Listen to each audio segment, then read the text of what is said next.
Adrian, I love that project you brought to the salon today. ESTN. You want to tell people a little bit about them? Uh, Yes, we were running out of time. I wish I had like an hour for them. Oh my goodness, I know we should do a solo for them because We the should. project is really intricate. It's basically ESTN is the esports tournament network. So if you think about baseball, every major baseball league team has a farm league. So it's like they have the B league, the A league, and then they have the pros. And there really isn't that in esports. So it's really hard to make a name for yourself, get recruited. You go into these tournaments and you, like he was saying in the pitch, sometimes you're playing against somebody who's just like way better than you and you get crushed. So there's really no way to do that. What ESTN does is it creates a unique player ranking system. It puts people together who are at the similar level, and it gives people a way to not only showcase their talent, but they can earn their way up and they can be recruited by the bigger pro leagues, which is a really big money making opportunity. But even better than that is the seat licenses. The way that they've implemented the NFTs is really interesting. Originally, when we did it, it wasn't blockchain based. And as Robert was saying, early on, like we had done this huge launch and it was actually $50 million that we had to give back to the United States people when the SEC sent their little nasty gram. So that wiped out all of my affiliate commissions. I was like, I hate this. I hate this. So the new NFT one is they're basically buying a seat license, which is giving them permission to participate in every tournament that they want to. But it's also giving them a rev share of the profits. It's run like a DAO. So that is really different. And the technology in these NFTs is just bleeding edge. I mean, I've talked to you guys about before when I've said that NFTs can be anything. And one of the things that we were doing was these sports cards that have like player rankings on the back, and it updates with lifetime stats and all these other things. And there's so much that you can do with an NFT. It's not just a JPEG with a serial number. And what ESTN is doing is really putting in some bleeding edge technology that I think is going to change the business use case for NFTs in every industry. They really do have the tech and the team and the people. And I actually just brought them my friend who's the former, I want to say, senior vice president of Sony Games or something like that, or vice president of Sony Games. I've got to get you, Mariana and Ian, together because you guys are going to know all the same people. And and then now they're just crushing it even more. But they had already partnered with a huge Indian gaming company, and so I mean they have like potentially already millions of people ready to come on the platform. It's crazy. It's really well thought out and well put together, and I can't wait for the guys to get here.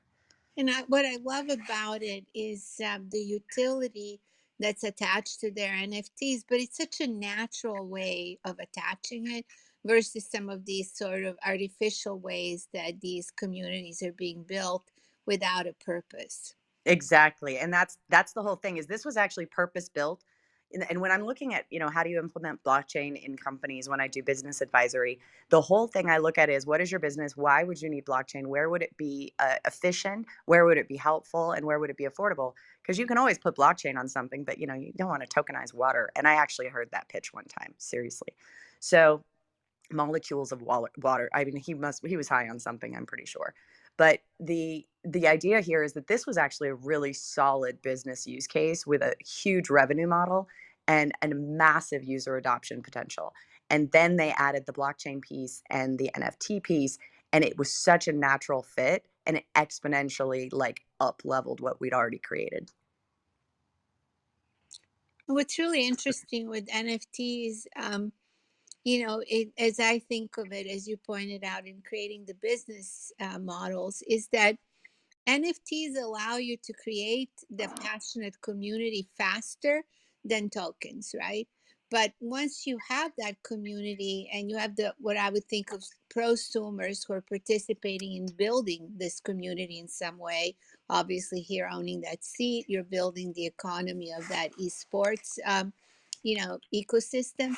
Then may want to tokenize it because there are other participants that are coming in. They may not own a seat, but they still want to participate in the economy. So it's kind of an interesting layered approach. Any other thoughts you guys have about that or other ventures that we're presenting today?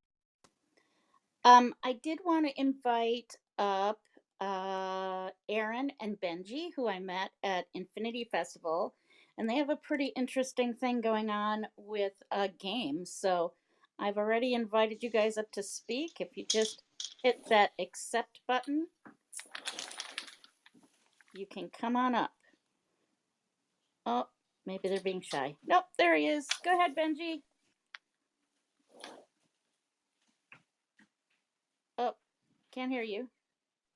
Okay, go ahead, Benji. Hey, can you guys hear me? Yes.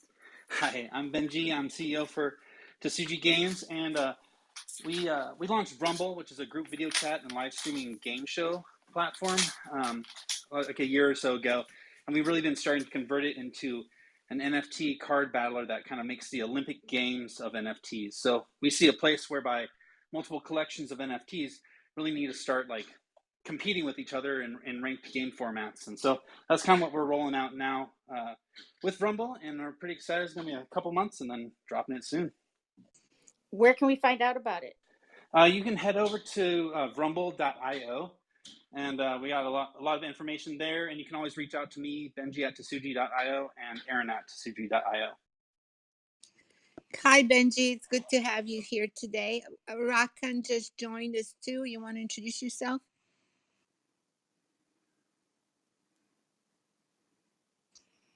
From Eureka, you have to unmute. Okay. So Benji, how do you take care of the gameplay portion of the business? What does that look like? Yeah, so using kind of like leveraging kind of like technologies like Wallet Connect really to identify the user and the NFTs that they own. We then can kind of pull them into the Unity games that we have embedded within the app that kind of then allow the multiplayer experience to come out. We have video chat. You then can live stream the whole game experience so people can watch it. So it's really kind of an esports experience. And then we have tiered leaderboards and tournament systems that we're building out to kind of really provide a reward system as people reach the top of their game, to receive NFTs themselves for their battles that they compete and win in. So yeah, that's kind of how we're doing the gameplay. Real-time games, mini games, so it's short and fast and sweet, and people having fun along the way. Marianne, I'm back. Sorry, it's the first time I'm using Clubhouse here, but I wanted to comment. Welcome. First off, thank you very much. Thank you very much for the opportunity to present. And sorry it was rushed. It was just only a few minutes to go through all that. But I wanted to comment on what Adrian was mentioning. There's so many different projects that are out there. Like, I'm new to the NFT crypto space. I was with KPMG for 14 years prior to this, and it's amazing how many different projects are out there where I don't understand what the business model is. They're not solving a problem. They're not providing a real life solution to anything that anyone's having issues with. And it's the whole thing about validation, the whole thing about this NFT market, about this crypto world getting bigger and bigger and faster, and it taking over. Stephen mentioned that internet back in the 90s, everyone thought the internet was a fad, and look what it's doing now for us. And this thing right now too with NFTs and crypto, it's going to continue to grow. And I tell you, the whole issue with lack of validation, lack of authentication of NFTs is going to be a problem. More and more people are going to get ripped off. People are going to be wary about getting onto these platforms. They're wondering whether or not their dollars are going to go anywhere, except in someone else's pocket. So what we're really looking at is the protection, and as I mentioned, managing and the monetizing of these solutions, really backing up these creative artists. And even looking at ESTN, there's lots going on in the gaming world when they're talking about ticketing, they're talking about videos and selling what they're looking at selling.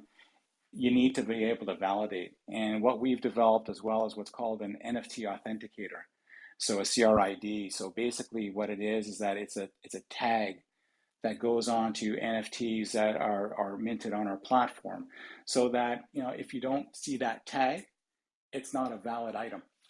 So, and it's all about education too, ensuring that we are continuously educating the public to know what they have to look out for. and not just the consumer, but the creator themselves too. That's awesome. I love what you guys are doing. I think Eureka has a great platform to protect the rights holders of the NFTs. Yeah, thanks so much. We are really, really excited. We're a bunch of corporate geeks, that worked in major business coming into a new world. And it's been a lot of fun. It's been mind blowing. I'll tell you that. It's actually been amazing to see how much, things have changed and how much we're learning.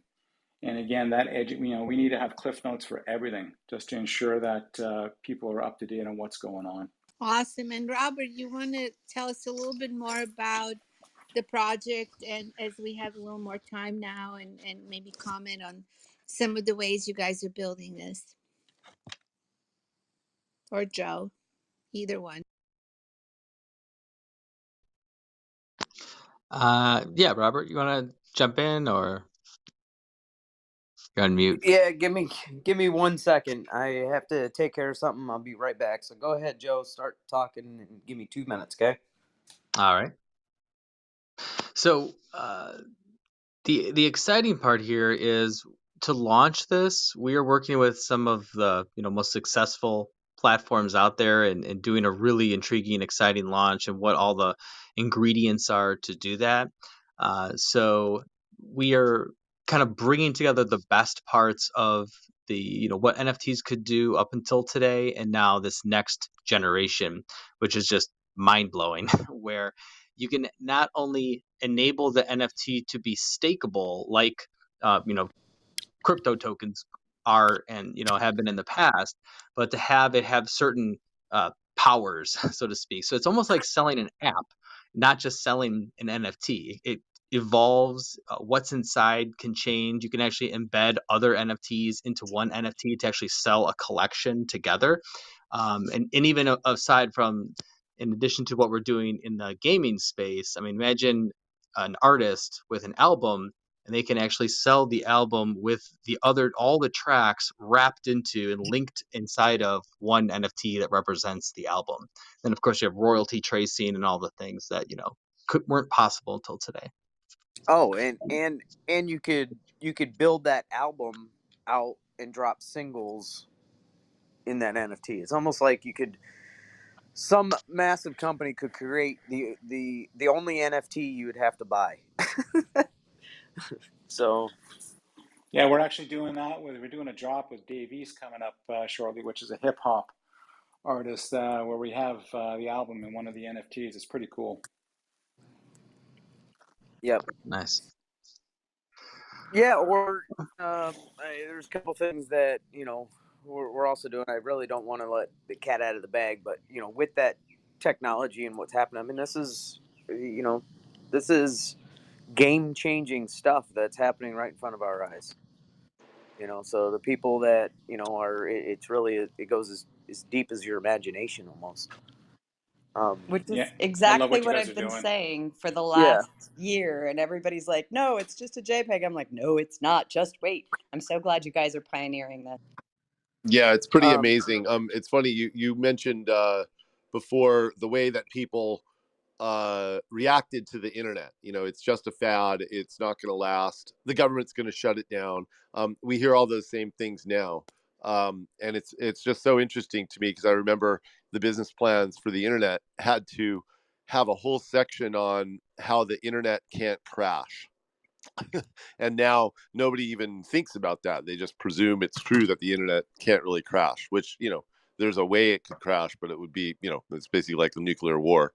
And I think it's the same thing with the NFT environment and also crypto, is that you hear a lot that the government is going to shut it down, but really the cat's out of the bag. I mean, China has tried to shut it down a bunch of times and they haven't been able to get it done.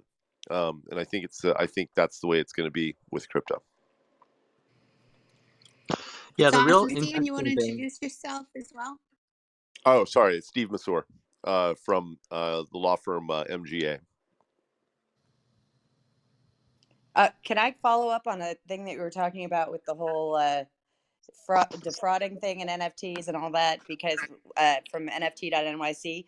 So I was on a call and I didn't get to go. I got stuck in Vegas and I didn't get to go, and I didn't get to go to LA either. So I was very not happy, but I was being responsible and staying inside until I had my second negative COVID test. Um, so there was literally a party where they were doing live auctions, and this guy paid $500,000 for an NFT, and it turned out it was fake. And there's no go backsies. But that, Wow. I mean, it was wild, wild freaking west out there. It was insane. And then there was another one where they were doing a live performance of a very well known jazz artist, very high exclusive VIP. One of the journalists was there, and he was, we did a room on it right after because it was really weird. And then all of a sudden, like the drop got canceled, or I don't know exactly what happened. It was weird.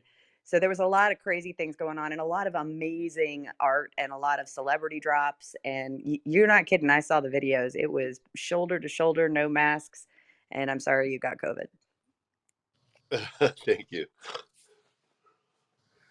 So I've got kind of limited time. Do we have any like specific questions for ESTN or what's going on Give us a little bit of with a that? timeline, if you have time, Robert, as to when are you launching, and also tell people where they can mint an NFT seat for the esports, and all the stuff, all these interesting things, how they can get involved with a project. Sure. So we're going about this a little bit different. So um, we're not at the minting stage right now. We're literally we're kind of working backwards. We're in our private round right now, seed round, but we're really focusing on strategic partnerships and bringing in different organizations and stuff like that, because it's a little bit different with what we're doing, because we're bringing a real world revenue generating company and putting that onto the blockchain. So there's two sides to what we're doing. So we're really focusing more on the company side more so than the tech right now. Most of the tech, Joe and I, we've got a couple of different platforms or protocols that are out there in the DeFi space, that are out there live and everything. So this is going to be a really, hopefully, a well structured launch of what we're doing. So most of the NFT drops that are happening, they're like 10,000 collections and stuff like that, and we're not solely focused on just an NFT. That's just one piece to the puzzle of really what we're doing. But I mean, we're selling out. If you think about it, we're selling out an arena, right? So there's about 200,000 seats that can be had. And when we do that, we're going through and we're gamifying the whole process of this launch. And we're working on the end of it to where once we're done with our pre-sale, we're going to have everybody, depending on what level they came in at or package or what they've got, they're probably going to get a set of VR goggles and stuff, and they're going to actually be in their seat on launch day. And we're going to do a big to-do, and there'll be a stage and everything, and then there'll be a big surprise afterwards, and all those people that came into the platform are going to be able to enjoy something pretty special. So right now it's as soon as we go live to the public, that's when the site will open up. They can come in, register, and be able to claim their seats. They're not going to be able to see what section they're at. So our NFTs have multi different levels. So it's not just the rarity, because the seats depend, just like if you go to a concert, you've got, if you go to like Ticketmaster and you're going online, you want, you can spend a lot of money and get front row, or you can go into bleacher seats or the nosebleed sections, or the 50-yard line. So there's those seats matter of where they're located and what somebody gets according to the percentages of what those seats make. whether or not if you go to the show or if you're renting them out, or what you're able to pull in rewards for the yield and stuff. Joe, it's Rican over at Eureka. What metaverse platform are you going to be using to launch this? We're still working through that. We have a really, really talented guy that just joined our team. He used to be a director at Sony. He was part of the original PlayStation launch, and he has really good access into two of the bigger platforms, and he's helping us work through finalizing that. Okay.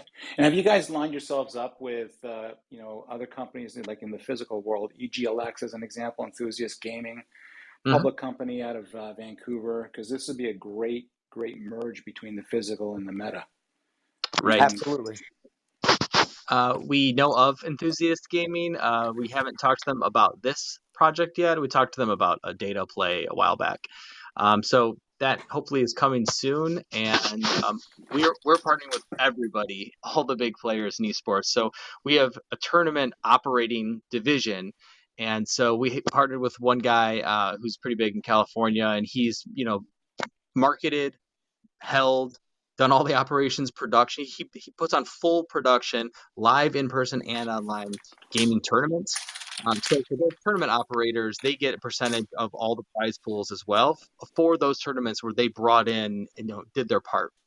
So when we do a full presentation, especially for those kinds of potential partners, they'll see like, it looks like this platform is going to make $8 million just within this operator category over the next 2 years, the first 2 years.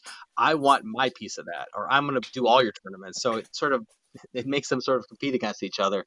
But all of the leaders in esports on sort of all levels, we play nice with. So there really isn't any true competitors. There are the big game publishers like publishing companies, EA Sports and stuff that make the games. They're starting to do some of their own tournaments, and so they might have $1 million prize pool or something. So we would still have EA driven tournaments as well, but we might have $100,000 prize pool or something. So we're not going after the top 1% of gamers in the world.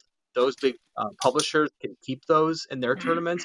We're going after the millions of people who are in the middle section of skill level. Right. Well, you may reach out to me because I know some people over at EGLX if you do want some connections.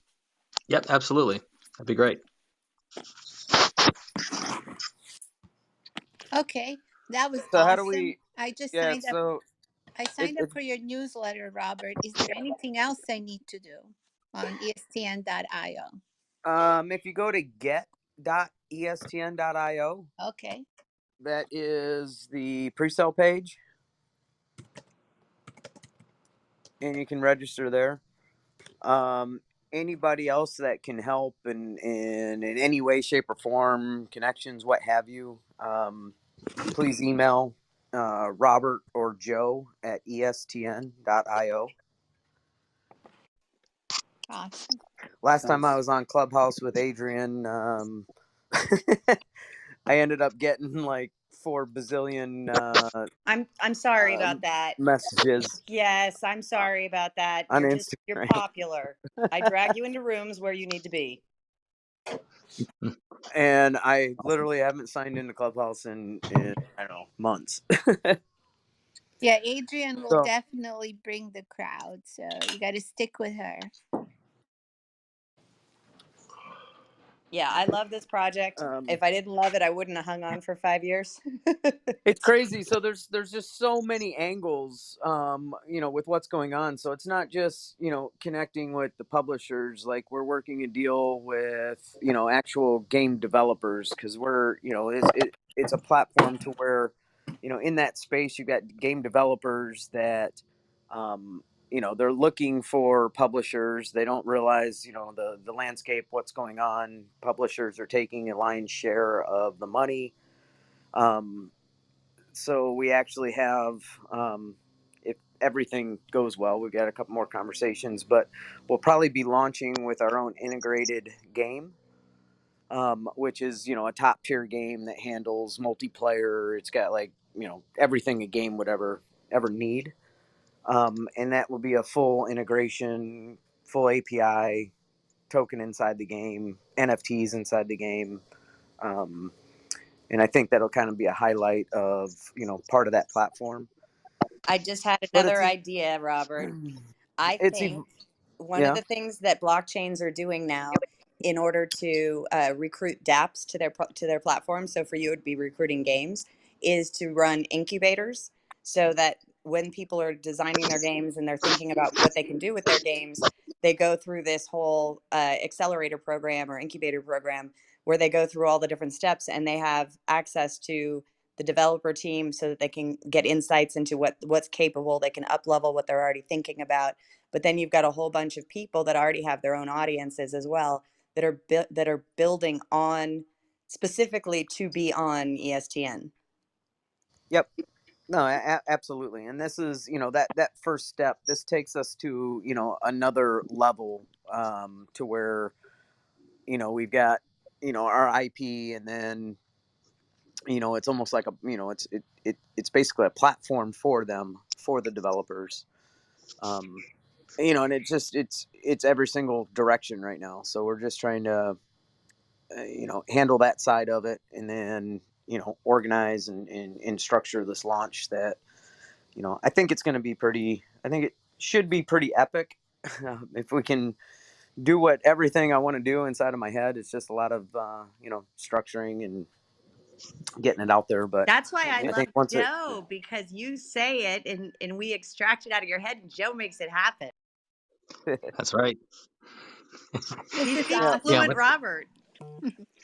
So Hey, Robert. quick. Well, Oh, go ahead. Hey, Robert. It's Benji yes, here. It'd be awesome to connect because I think there's might be some synergies or whatever to between your product and what we got going in Rumble, since we're rolling somewhat orthogonal, of course, but some similar concepts where really that competition space and how people compete on the blockchain is really compelling, and the ranking and the tournaments and such. It'd be fun to connect for sure.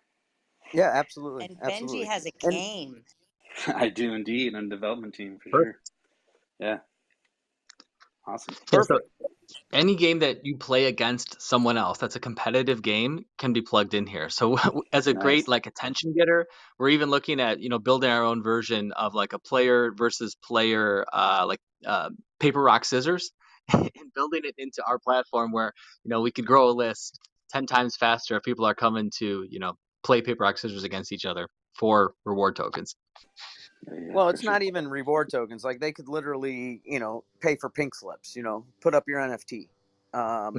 You win somebody else's NFT, or maybe it gets burnt, and that helps their whole community because there's less of them out in the market or whatever.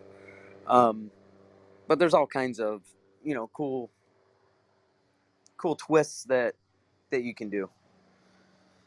I mean, it's Yeah, definitely. almost endless. It is. Get it. Then the next phase is, not only is this, it kind of goes off path a little bit, but once that arena is full, I mean, we could, bring in speakers, and they have, a full audience, or those seat owners can take those seats. They have a choice. They can, they can rent them out. They can, go to the show. We could bring, Kiss up on stage, and they go to a concert. So it's all kinds of different things, possibilities that can be done. So you build a community and then you actually bring media to that community, which is great, which is Yeah, a good way to go. Yeah, I've been advising Superworld for, about 3 years now, and they've kind of done that. They, build the community surrounding this idea that we all live in this mixed reality world. And then you can basically organize concerts and events and different things in Superworld and in the real world and create a hybrid experience. absolutely, absolutely. Another, what was I going to bring up? What's the other? There was something I was going to say. I can't remember what. You had triggered it, and I can't remember what it was.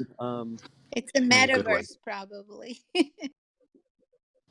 because Yeah, that's we've got kind a of lot going on. where every company is going. Yeah, In Hollywood, we were at the Infinity Festival last week presenting, and the VR and AR community, once Facebook announced that, their company is changing to Meta, the VR and AR community decided to call this whole thing verse.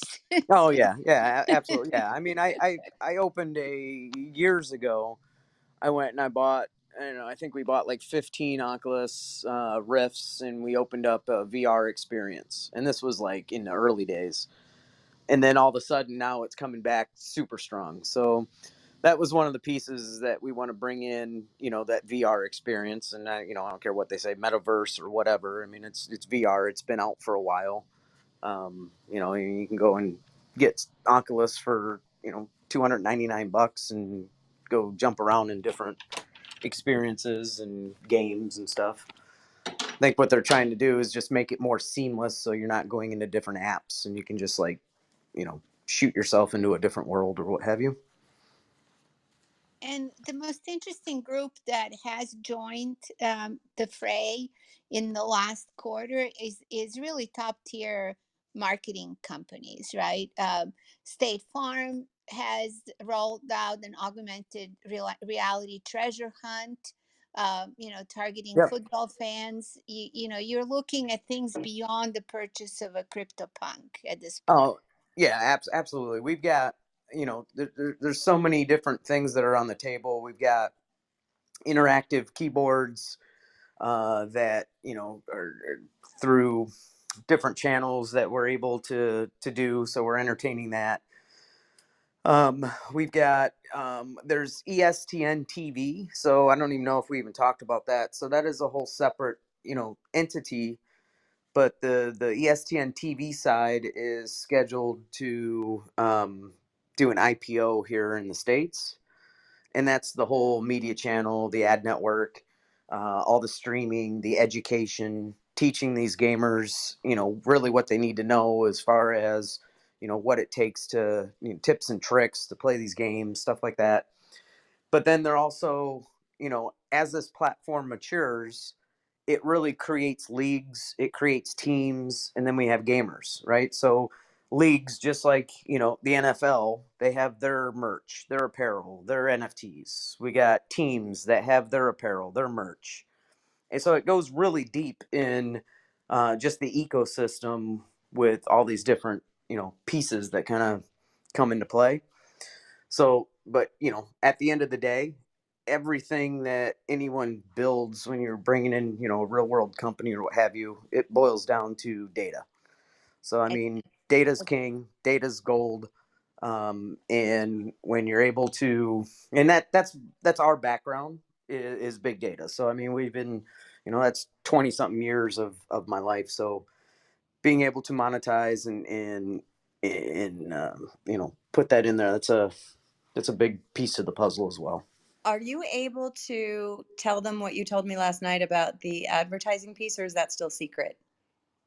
Oh, what did I tell you last night? So our NFT, just as far as our NFTs, so our NFTs we're going to be able to sell sponsorships, right? So if somebody wants to sponsor a tournament, or someone comes in and they want X amount of seats that they want to go and put their logo on, or they want to put whatever offer it is, they can come in and come into the side of our platform and say, hey, yeah, I'm buying 20,000 seats for the next 3 or 4 tournaments, and it'll automatically update the metadata or what have you. And from there we can geo target different people. You can do all kinds of crazy programmatic type advertising with those seats. That makes sense. Is that what you're talking about, Adrian? Yes, that was part of what I was talking about. And just to give a little background on Robert, because he doesn't brag well enough, so I get to do it for him. He is, when he says he's been in data, that doesn't really even touch the topic at all. I literally said, okay, so let's take the data. Let's see how granular can we get this. I want every single yoga mommy with a child under the age of 5 who goes to eat ice cream after yoga class and drives a champagne Toyota Camry and lives in Detroit. Boom, 27. I mean, when you want to talk about super targeting particular avatars of people, and knowing exactly who these people are. Like his ability to say, okay, we're gonna have a Fortnite tournament. Let's figure out every single person in the world who plays Fortnite. Boom. He has access to them. And he has the technology to actually reach out and touch them if they're not already on the platform. So user adoption for ESTN is not going to be a problem. That's actually the easy part. But yeah, his ability to to generate additional revenue with these other ancillary streams like sponsorships, when you're talking about brand activations, I mean, his data stuff and the stuff that he does and the super secret stuff that he does for the big Fortune 100s is insane. So this is like extra value for the platform because Yeah, I it's appreciate that, crazy. Adrian. Yeah. So I mean, when where we take our time, and what really excites us is to be able to go into a legacy industry, and kind of go in there and flip it on its head, right, and disrupt it, and kind of like what we're doing, um, with esports, right? So we're changing the way these companies, getting rid of the big corporate middleman, but um, changing the whole direction of monetization, right? So one big play is that most of these platforms and publishers or whatever, they're just trying to monetize on these gamers, and they're not really providing them any value. So most of our focus is, okay, what can we do for these gamers, right? So that's where it kind of came up, is and where it all started from is one of my business partners in a conversation sold an esport team for like $60 million. And I was on this call and I go, what? You got to be kidding me. And I mean, I wasn't even in esport world. And I'm like, wow, that's crazy. And then I started digging in, and this was, years ago. I started digging in, and I'm like, wow, this is a monster space. Um, and then, you start seeing that, these colleges are giving out scholarships, and gamers are, signed for millions of dollars. So that's kind of what started on its path. And I deal with a lot of professional athletes, and we were having conversations, but there wasn't a very clear like USP. There wasn't. I didn't understand, what was wrong with the industry or what they were trying to say. And it took me a while, and it boiled down to, is in my head, this is what I'm thinking, is like all these gamers created this space underground, right? So there's a huge audience.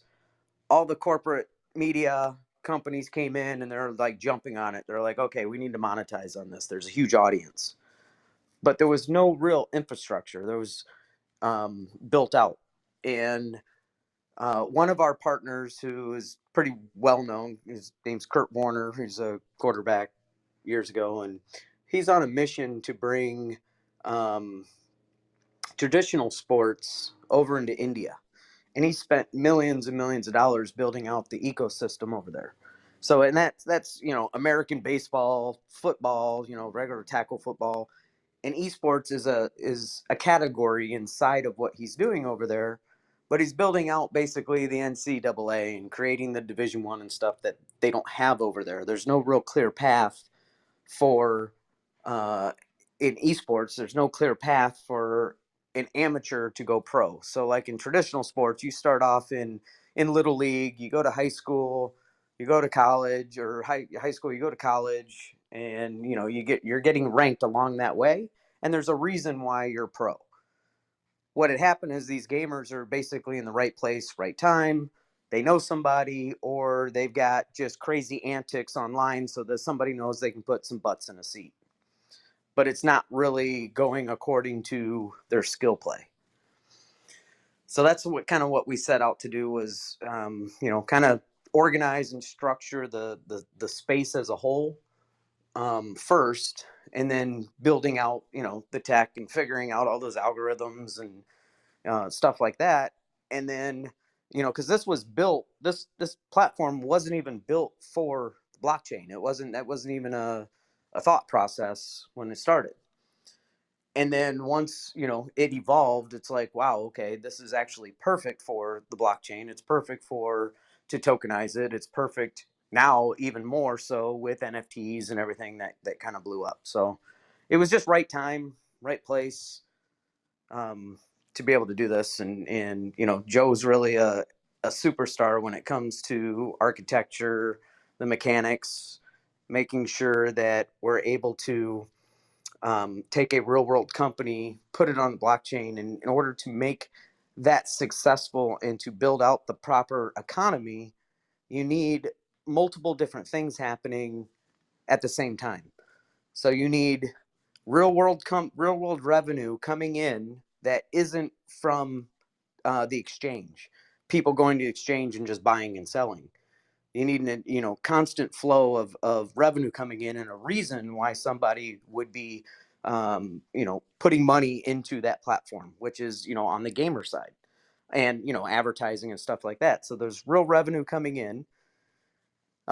Then you have to have a piece of that revenue, and you got to squeeze that platform and every bit you can to go towards burning. Because if you're able to build this economy, and that's the beautiful thing about blockchain and taking these projects, is because you're able to build it for the whole community to win, right? So we grew up in a system that was built against us, the banking and all that stuff, right? So we're able to build this and kind of work backwards and say, wow, okay, so if we have X amount of tokens, and we can actually create a mechanism that programmatically goes and buys these tokens and burns them, well, we're reducing the supply. And if we have a constant buying pressure that's happening from real world revenue coming in, and we're reducing the supply, well, the exchange is nothing more than an algorithm. So it's only going to raise that price and shake the tree and get people to sell. So that's super important when you're building the mechanics into an ecosystem on the blockchain, because ultimately the community owns the platform. So the more the more assets of the platform you own, the more money you're going to make, because we're just going to raise, the price is just going to raise. Um, the most interesting thing that you said, and I think Steven said today, and I'm just fascinated with the thought process, Robert, on you guys on kind of creating this business model, which is very thorough and great. But you said we're disrupting, the old sort of incumbent business models of esports. Esports was like a disruption a few years ago. So you're disrupting the disruption in a way that makes it just a lot more sound and scalable and strategic. That's what we saw at the Infinity Festival with VR, AR, etc. That NFTs are sort of restructuring those markets as well.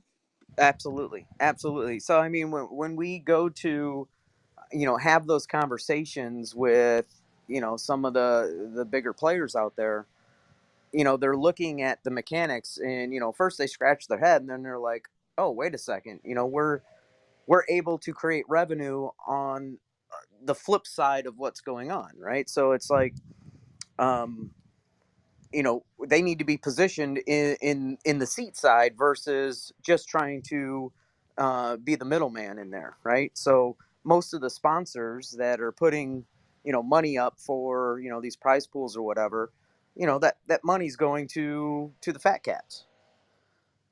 So here it gets distributed properly across the board.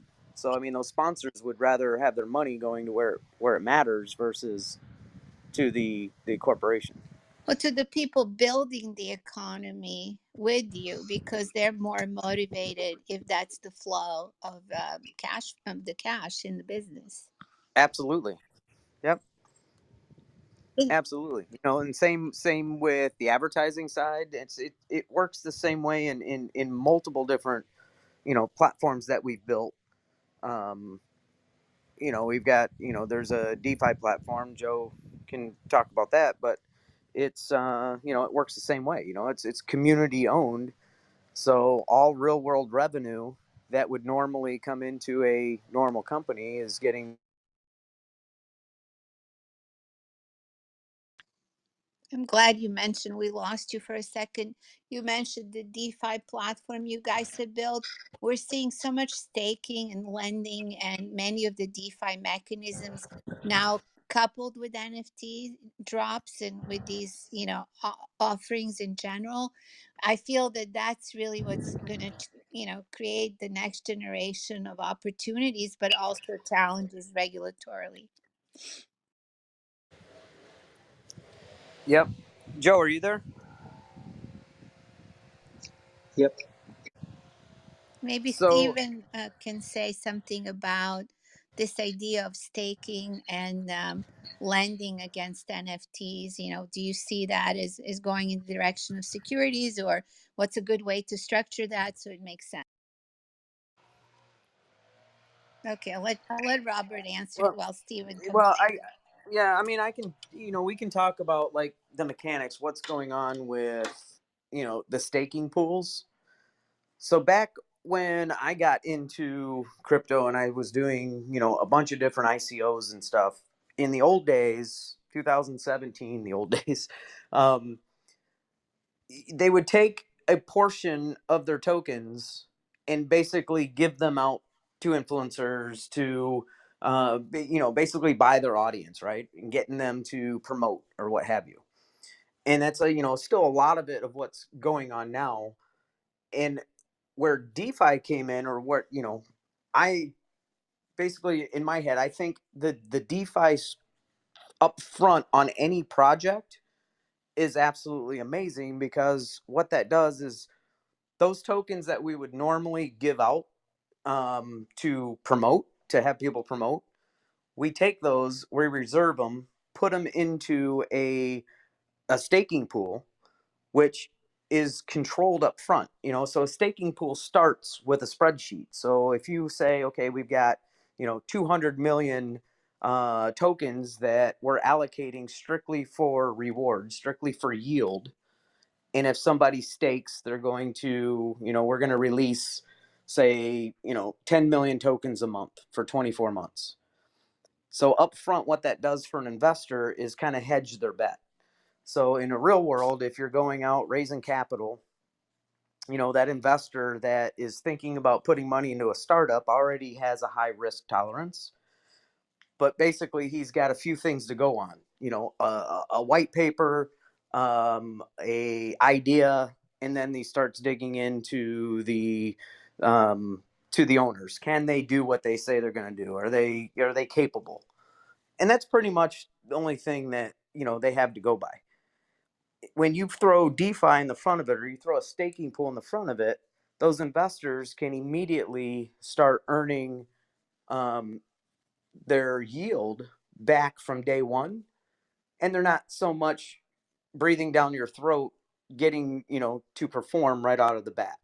So some of these projects, they have nothing more than a sexy PDF and a roadmap, and 90% of them are garbage product, garbage platforms that really make no sense to even do. And if you ask me, it's more like a cash grab. But um so that's for us, that's a big piece for those staking pools, to be able to combine that with real world revenue generating company, to actually have the stability and long term of a platform. That's where you have to mix those two worlds and bring in and pair that up with why is somebody buying this token? Just because they think it's going to go up in value, or are they buying into a platform where they know it's in a great industry, it's got major adoption, it's growing, and they're getting a piece of it. One thing about where all of crypto and blockchain and NFTs are going is no one is really talking about what's going to happen when the bear market hits in 3 months or 6 months. Right. And a lot of people have not even been around long enough to experience the last one. Like, for those who have, you might remember it was so ugly for a while. Like, people just completely stopped talking about crypto and Bitcoin and everything altogether. And so I got in long ago when I was building mining rigs in my basement in 2011, 2012. And so I've seen the ups and downs, the bears and the bulls. So I predict that 90% of these projects are going to be non-existent in 6 months. And the ones that really have that staying power are going to be the ones that have true utility, true value, they're solving real problems, or they have a real company that's sort of been tokenized. Yeah, there's so many areas of entertainment. I've been in digital media most of my career. So many areas of entertainment are being reimagined with some of these concepts, with certainly NFTs and DeFi and DAOs. And I feel that those companies that actually have a utility and are reimagining an existing entertainment type business model will definitely have a place in the future. Yep, And you we're guys are it. yeah, and we're doing the same thing in for the studio, side of it.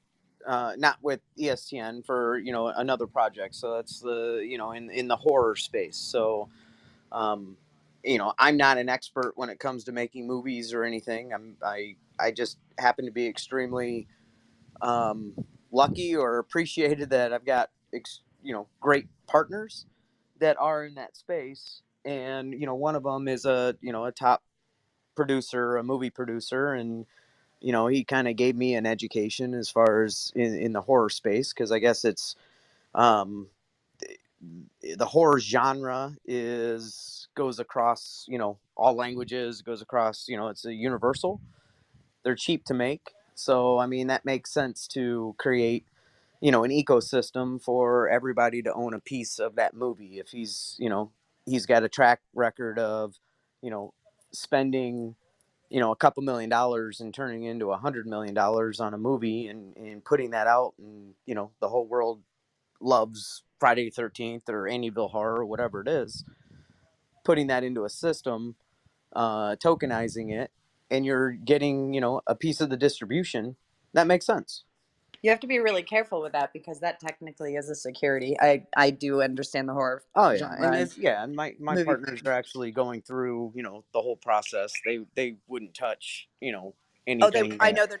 I know your partners aren't going to do it wrong.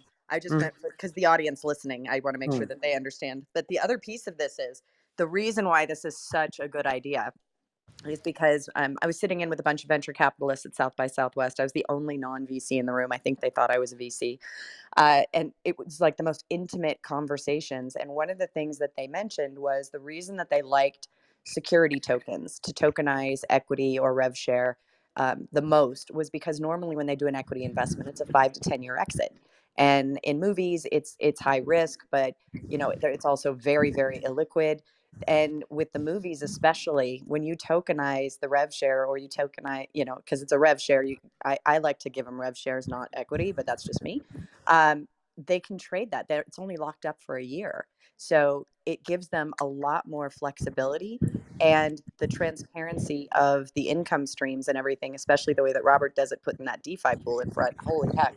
So it's a much more attractive offer, especially in entertainment. yeah, just what you said. I mean, they're portable, right? So what you have is a portable asset, very easily portable to somebody else, right? So yeah, I mean they can you know hang on to it, or they can sell it. I love that idea. I want to thank you guys. We are exhausting our time again. We had such a great conversation today. It could go on forever, it seems. I want to thank our presenters, Robert and Joe, from ESPN Project. Make sure you guys sign up for that. Raycon from Eureka. If you are in any creative business and you want to protect your IP, and you also want to, as you drop the NFTs, make sure that everything is protected. Eureka is the place to go. I want to thank Adrian for curating part of the salon today. Appreciate Jeanette and Carlos. We have a segment at the next salon that we're just launching that would give us that would give our audience some ideas on how to participate in this economy. I think Robert and Joe gave us great ideas today. So we already got a little bit of that going on in this presentation. Stephen, thank you for giving us a coordinate system to think about the NFTs and the pending possible regulation of the space. And thank you, all the presenters today. See you guys next week, 10 a.m. room. Jeanette's managing on Tuesday, and we have a 1:30 p.m. room here again on the Clubhouse. And then if you sign up on our website, if you click on the link up top, You can sign up for a newsletter. On Tuesdays, we usually, and next Wednesday, we will be talking about the articles in the newsletter, kind of updating you on what's going on and how to position your ventures in the space. So thanks everyone very much. Thank you. Awesome Thank presentations you. Thank you, today. Thank you. Mariana. Thank you, Mariana. See you Always, guys next week. Thanks, Adrian. Thanks, everyone. Bye always bye. a joy. Thank you. Bye. Bye.